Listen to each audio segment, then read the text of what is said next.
पाकिस्तान के पास केवल 30 दिनों का पानी का भंडार बचा हुआ है, जो कि अंतर्राष्ट्रीय मानकों के हिसाब से 120 दिन से काफी कम है। देश के प्रमुख बांधों में केवल 11.5 मिलियन एकड़ फीट पानी था, जो कि आवश्यकता से बहुत कम बताया जा रहा है। इसके साथ ही आपकी जानकारी के लिए बता दें कि दक्षिण पंजाब के चोलिस्तान रेगिस्तान जैसे क्षेत्रों में पानी की भारी कमी के चलते बड़े पैमाने पर पलायन भी हो रहा है। कुछ गांव ऐसे हैं जैसे कोटने, पूरी तरह से ये वीरान हो चुके हैं। कई गांव वीरान बताए जा रहे हैं और पंजाब में नहरों को 1 हफ्ते तक चलाने और 2 हफ्ते बंद करने की नीति भी अपनाई गई, ताकि थोड़ा सा ये संकट कम हो सके। साथ ही सिंध को पंजाब से पानी की गैर कानूनी आपूर्ति की शिकायतें भी लगातार सामने आ रही थी, जिससे क्षेत्रीय तनाव बढ़ रहा है। लोगों में ये तनाव काफी ज्यादा देखा जा रहा है। तरबेला और मंगला जैसे बांध, जो कि देश की 30 से 40% बिजली की आपूर्ति करते हैं, पानी की कमी से प्रभावित हो सकते हैं और इस तरह का संकट वहां पर भी गहरा सकता है, यानी कि बिजली की आपूर्ति में भी संकट गहरा सकता है।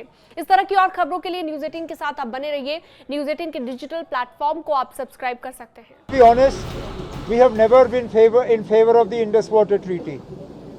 We have always believed that the Indus Water Treaty has been the most unfair document to the people of Jammu and Kashmir.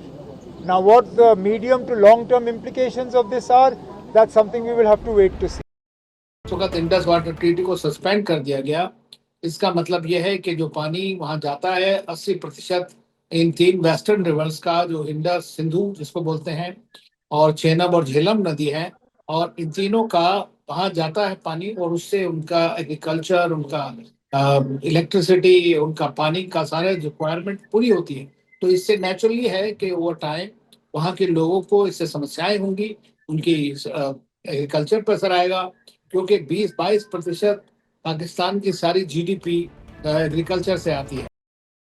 World bank का इसमें बहुत लिमिटेड रोल है। अच्छा, वो तो सिग्नेटरी है उसके साथ, हमारे दोनों के साथ, तो उसका सिर्फ लिमिटेड रोल है। जब डिस्प्यूट रेजोल्यूशन की बात आती है उस समय में उसको या तो न्यूट्रल एक्सपर्ट अपॉइंट करने में उसका कुछ रोल रहता है, और या कोर्ट ऑफ आर्बिट्रेशन, दूसरा जो डिस्प्यूट होता है, ये डिफरेंस होते हैं तो न्यूट्रल एक्सपर्ट्स के पास, और फिर डिस्प्यूट की बात आती है तो हम लोग ये लोग कोर्ट ऑफ आर्बिट्रेशन की बात होती है, तो उसमें एक लिमिटेड रोल है उसको अपॉइंट करने का। हम ये सोच सकते हैं कि हम मेन स्टैम्प पे चेनाब के और मेन स्टैम्प पे हम झेलम के कुछ डैम्स की प्रोविजन, अगर हमें कोई अच्छी साइट मिलती है, फिजिबिलिटी होती है, तो हम बनाएं, और हम स्टोरेज करेंगे तो उसको यूज भी करेंगे पानी को भारत में, और अगर जरूरत पड़ी तो उसकी कुछ हद तक कुछ डाइवर्शन की भी फिजिबिलिटीज बहुत पहले देखी गई हैं, उनको दोबारा से एक बार देखना पड़ेगा बहुत अच्छे से।